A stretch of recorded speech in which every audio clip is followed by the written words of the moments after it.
ஞானானந்தமயம் தேவம் நிர்மலஸ்படிகாகிருதியும் ஆதாரம் சர்வ வித்யாநாமயக்ரீவபாஸ்மகே. அஸ்ட்ரோ டிவி நேயர்களுக்கு அஸ்ட்ரோ கேஎஸ் ஐயங்காரின் பணிவான நமஸ்காரங்கள். வார பலன் 2/12/2024 8/12/2024 வரை உண்டான வாரத்திற்கு மேஷம் முதல் மீனம் வரை என்னென்ன பலன்கள்னு பார்ப்போம். அதற்கு முன்னாடி இந்த வாரத்தில் இருக்கக்கூடிய கோல்சாரம் என்ன, இந்த வாரத்தில் வரக்கூடிய விசேஷ நாட்கள் என்ன, அது தவிர இந்த வாரத்தில் எந்தெந்த ராசிக்காரர்களுக்கு சந்திராஷ்டமம், இந்த மாதிரி வருஷப்படுத்தி பார்க்கலாம். இந்த வாரத்தில் இருக்கக்கூடிய கோல்சாரம், ரிஷபத்தில் குரு வக்ரகதியில் இருக்கார், கடகத்தில் செவ்வாய் இந்த வாரத்தில் இருக்கார், கன்னியில் கேதுவும், விருச்சிகத்தில் புதன் சூரியன், தனுசுவில் சுக்கிரன், கும்பத்தில் சனி, மீனத்தில் ராகு. இந்த வாரத்தில் பார்த்தாலேயானால் செவ்வாய் வக்ரகதி அடைகிறார். இன்றைக்கி 3/12/2024 அன்றைக்கி, அதாவது நீச்சமாக இருந்து வக்ரம் பெறதுனால அது ஆட்சி உச்சத்திற்கு சமம் அப்படின்னு சொல்லக்கூடியது. அதனால் செவ்வாய் இந்த வாரம் உங்களுக்கு பெரிய ஏற்றத்தை கொடுக்க போகிறார். எல்லாருக்குமே செவ்வாயினால் பெரிய மாற்றங்களும் ஏற்றங்களும் உருவாகும்.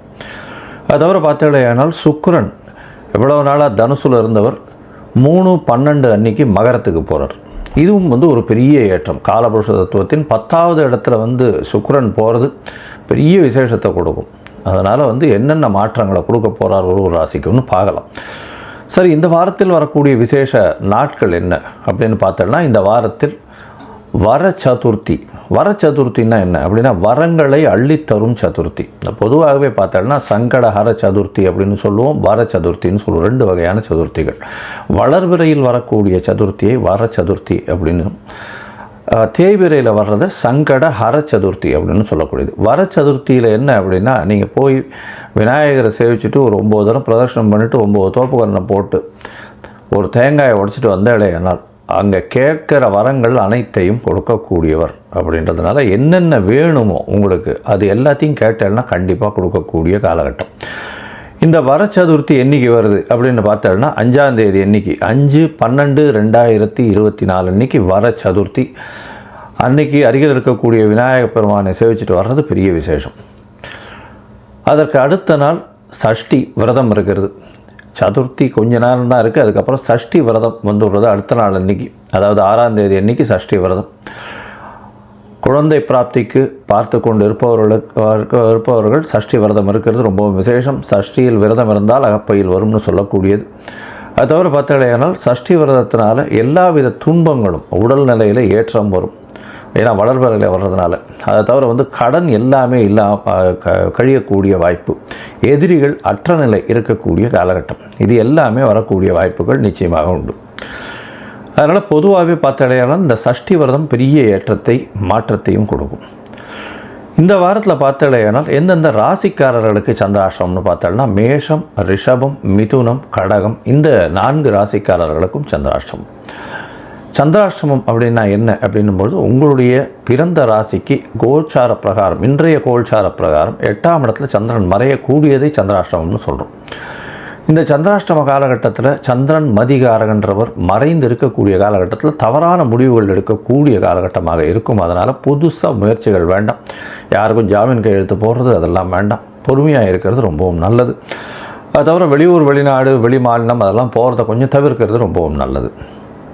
ஏன்னா அந்த ஏதாவது ஒரு ஸ்பெசிஃபிக் ப்ராஜெக்ட்டுக்குன்னு அன்றைக்கி நீங்கள் போக வேண்டிய கட்டாயம் ஏற்பட்டதுன்னா பிரச்சனைகள் வரும்.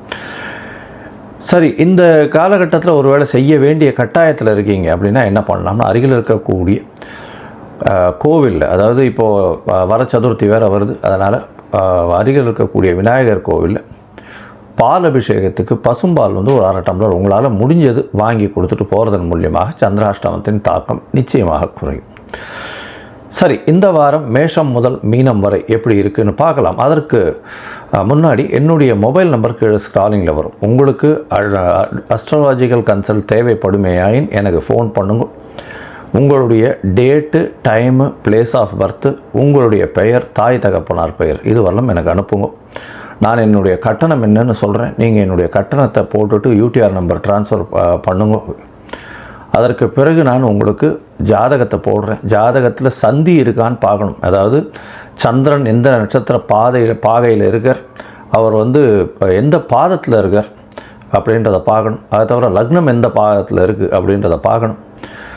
இந்த சந்தி எதுக்கு பார்க்கணும்னா, எனக்கு தெரிஞ்ச 40 வயசு 45 வயசு 50 வயசு இருக்கிறவாள்லாம் வந்து கோவிலில் சங்கல்பம் பண்ணிக்கும்போது மிருகசீரிஷ நட்சத்திரம் மிதுன ராசியில் இருக்கும்னு நினச்சின்னு பண்ணிட்டு இருக்கா இது வரலும். ஆனால் அவள் ரிஷப ராசியிலே இருக்கா.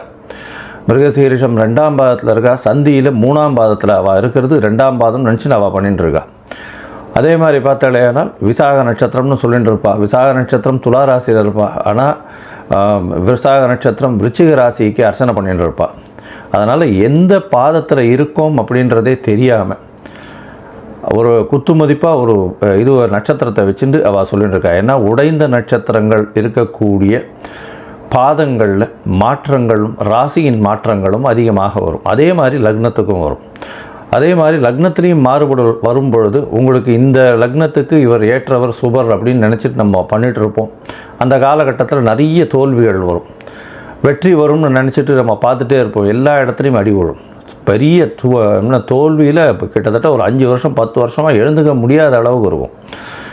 இதெல்லாம் வந்து லக்ன சந்தியை பார்த்து, லக்ன புள்ளி எங்கே வருதுன்னு பார்த்து, அந்த புள்ளி வந்து இந்த ஜாதகனுக்கு ஏற்றத்தை கொடுக்கக்கூடிய தசையா புக்தியா அந்தரமமா சூக்ஷ்மமா இது எல்லாத்தையும் பார்த்து இன்றைய காலகட்டத்தில் இருக்கக்கூடிய கோல்சாரம் எந்த அளவுக்கு இவளுக்கு கை கொடுக்கறது அப்படின்றதையும் பார்த்து உங்களுக்கு பலன் சொல்கிறேன். எளிய பரிகாரங்கள் என்னன்றதையும் சொல்கிறேன். சரி, இப்போது இந்த வாரம் 2/12/2024 8/12/2024 வரை மேஷம் முதல் மீனம் வரை உண்டான ராசிகளுக்கு என்னென்ன பலன்கள் அப்படின்றத பார்க்கலாம். சிம்மம், மகம், பூரம், உத்திரம் இந்த 3 நட்சத்திரம் 9 பாதங்களை கொண்ட ராசி. ராசியின் அதிபதினு சொல்லக்கூடிய ஒரு சூரியன் ராசிக்கு 4ஆம் இடத்துல இருக்கார். இந்த வாரம் பார்த்தாலேயானால் உங்களுடைய ராசிநாதன் 4ஆம் இடத்துல இருக்கிறது பெரிய விசேஷம். அதுவும் வக்கர குருவின் பார்வையில் இருக்கிறது ரொம்ப பெரிய ஏற்றத்தை கொடுக்கறது. சிவராஜ யோகம் இருக்கக்கூடிய காலகட்டம்.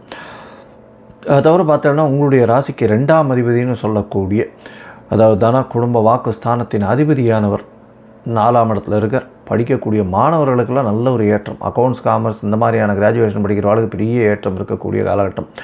இந்த ஐஏஎஸ் ஐபிஎஸ் படிக்கிறவாளுக்கு பெரிய ஏற்றம் இருக்கக்கூடிய காலகட்டமாக அமைய போகிறது. ஏன்னா 10ஆம் இடத்துல குரு பகவான் இருந்தாலும் வக்கரகதியில் இருக்கிறது பெரிய விசேஷம். அது தவிர பரிவர்த்தனை யோகத்தில் இந்த வாரத்தில் ஆரம்பிக்கிறார். அதுவும் பொறுத்து பெரிய ஏற்றத்தை கொடுக்கக்கூடிய காலகட்டம். இந்த வாரத்தில் உங்களுடைய ராசிக்கு பார்த்தீங்களேனால் 5ஆம் இடத்துல சுக்கிர பகவான் பரிவர்த்தனை யோகத்தில் இருக்கார்.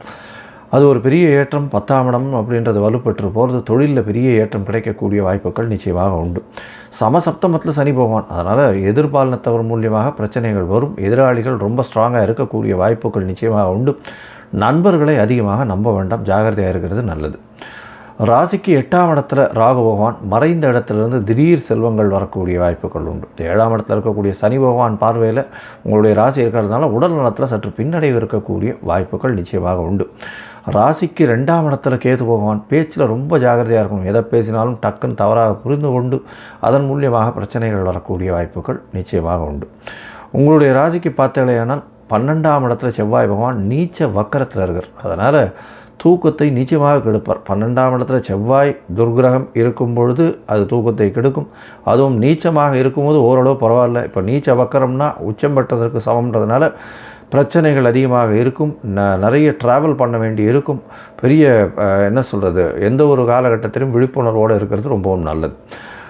இந்த வாரத்தில் பார்த்தீங்கன்னா உங்களுடைய ராசிக்கு 12ஆம் அதிபதினு சொல்லக்கூடியவர் உங்களுடைய ராசிக்கு 4ஆம் இடத்துல இந்த வாரத்தை ஆரம்பிக்கிறார். திக்பலம், அதை தவிர பார்த்தீங்கன்னா பரிவர்த்தனை யோகத்தில் ஆட்சி பலம் பெற்று போகக்கூடிய வாய்ப்புகள் உண்டு. அதனால் பரிவர்த்தனை யோகம் வருது 2ஆம் தேதி 2/12/2024 8/12/2024 வரை உண்டான காலகட்டத்தில் 2ஆம் தேதி அன்றைக்கி மாலை ஒரு 4:30-5 மணி வரலும் இருக்கக்கூடிய காலகட்டத்தில் உங்களுடைய ராசிக்கு 2ஆம் அதிபதியும் 12ஆம் அதிபதியும் பரிவர்த்தனை யோகம் பெற்றிருக்கிறது நல்லது. இதன் மூலியமாக பார்த்தாலேயானால் 2-12 அதிபதி பரிவர்த்தனை யோகம் பெறதுனால கண்டிப்பாக பிரச்சனைகள் நிச்சயமாக விலகக்கூடிய வாய்ப்பு, புதிய வீடு மனை வாங்கக்கூடிய வாய்ப்பு, அதை தவிர வீடு விற்கணும்னு பார்த்துட்டு இருக்கிறவங்க நல்ல விலை போகக்கூடிய வாய்ப்பு, அரசாங்கம் அந்த மாதிரியான விஷயத்தில் நல்ல ஒரு ஏற்றம் கிடைக்கும். அரசியல் சார்ந்தவர்களுக்கு ஒரு நல்ல திடீர் மாற்றங்கள் கிடைக்கக்கூடிய வாய்ப்பு உண்டு. உங்களுடைய ராசிக்கு 5ஆம் இடத்துல சந்திர பகவான் போகிறார். அது வந்து 4ஆம் தேதி மாலை 4:30லேருந்து 6ஆம் தேதி இரவு ஒரு 11 மணி வரலும் இருக்கக்கூடிய காலகட்டம். 5ஆம் இடத்துல இருக்கக்கூடிய 12ஆம் அதிபதி 5ஆம் இடத்துல இருக்கார். வெளிநாடு படிக்கிறதுக்குன்னு வெளிநாடு போகக்கூடிய பாக்கியம் நிச்சயமாக கிடைக்கும். அதை தவிர பார்த்தாலேயானால் பொது காரியங்களுக்கு செலவு பண்ணக்கூடிய வாய்ப்பும் பொருள் இழப்பு சற்று வரக்கூடிய வாய்ப்பும் நிச்சயமாக உண்டு. உங்களுடைய ராசிக்கு 6ஆம் இடத்துல சந்திர பகவான் போகிறார். அதாவது 6ஆம் இடம்னு சொல்லக்கூடியது ருணரோக சத்ருஸ்தானம்னு சொல்லக்கூடியது. இந்த 6ஆம் இடத்திற்கு போகும்பொழுது சுக்கிரனோடு சேர்ந்திருக்கக்கூடிய காலகட்டம். ராசிக்கு 3ஆம் அதிபதி 6ஆம் இடத்துல இருக்கார் சுக்கிரன். அதனால் வந்து இந்த வாரம் 3ஆம் அதிபதினு சொல்லக்கூடிய சுக்கிரன் 5ஆம் இடத்துலேருந்து 6ஆம் இடம் போகிறது பெரிய விசேஷம். அதன் மூலியமாக முயற்சிகள் எல்லாம் வெற்றி பெறும். இளைய சகோதரர்கள் கூட நல்ல ஒரு ஏற்றம் இருக்கும். சந்திரனும் போய் அங்கே ஜாயின் பண்ணுறார். எப்போது அப்படின்னா, அதாவது 6ஆம் தேதி இரவு ஒரு 11 மணியிலிருந்து 7ஆம் தேதி அதாவது 6ஆம் தேதி இரவுலேருந்து 4ஆம் தேதி, அதாவது 6ஆம் தேதி இரவு 11 மணியிலிருந்து 8ஆம் தேதி காலை வரலும் இருக்கக்கூடிய காலகட்டமாக அமையிறது. அதற்கு பிறகு அவர் சந்திரனை பொறுத்தவரையிலும் அவர் அதற்கப்புறம் உங்களுடைய ராசிக்கு 7ஆம் இடத்துக்கு போகிறார். 7ஆம் இடத்துக்கு போகும்போது சப்தமத்தில் இருக்கக்கூடிய காலகட்டம். சனி பகவானோடு சேர்ந்திருக்கக்கூடிய புணர்ப்பு யோகம் அமையிறது. இதனால் வந்து சற்று வேகமாக இருக்க வேண்டிய விஷயங்கள் எல்லாமே தொல்லைப்படும். பார்ட்னர்ஷிப் பிஸ்னஸுக்கு சற்று என்ன சொல்கிறது பிரச்சனைகள் வரும். பார்ட்னர்ஷிப் பிஸ்னஸில் வந்து சற்று சறுக்கல்கள், அதை தவிர வந்து செலவுகள் கொஞ்சம் அதிகமாக இருக்கக்கூடிய காலகட்டமாக அமையும். உங்களுடைய தொழிலில் வந்து சற்று பின்னடைவு இருக்கக்கூடிய காலகட்டமாக இந்த வாரம் அமைய போகிறது. முதல்ல பார்த்தாலேயானால் இந்த வாரம் ஓரளவு சுமாரான வாரமாக இருக்கும் இந்த சிம்மராசிக்காரர்களுக்கு. அதுவும் அரசியல் இயந்திரங்களாக இருக்கிறவங்க, ஹெச்ஆர் ஹெட்டாக இருக்கிறவங்க, இவங்களுக்கெல்லாம் வந்து சற்று பின்னடைவு இருக்கக்கூடிய காலமாக இருக்கணும். உடல் நலத்தில் ரொம்ப ஜாகிரதையாக இருங்க. பேச்சில் ரொம்ப கவனமாக இருங்க. இதன் மூலியமாக ப்ராப்ளம் வரக்கூடிய வாய்ப்புகள் நிச்சயமாக உண்டு. இந்த வாரத்தில் அருகில் இருக்கக்கூடிய நரசிம்மர் கோவிலுக்கு போயிட்டு வாங்க. அதாவது பாடலாதிரி நரசிம்மர் இந்த இதில் சென்னைக்கு பக்கத்தில் இருக்கக்கூடிய இடத்துல சோழிங்கநல்லூரில் இருக்குது. அங்கே போயிட்டு வாங்க. ஒரு துளசி மாலை போட்டு வாங்க. ஞாயிற்றுக்கிழமை போயிட்டு வாங்க. நல்ல ஒரு ஏற்றம் கிடைக்கக்கூடிய வாய்ப்பு நிச்சயமாக உண்டு.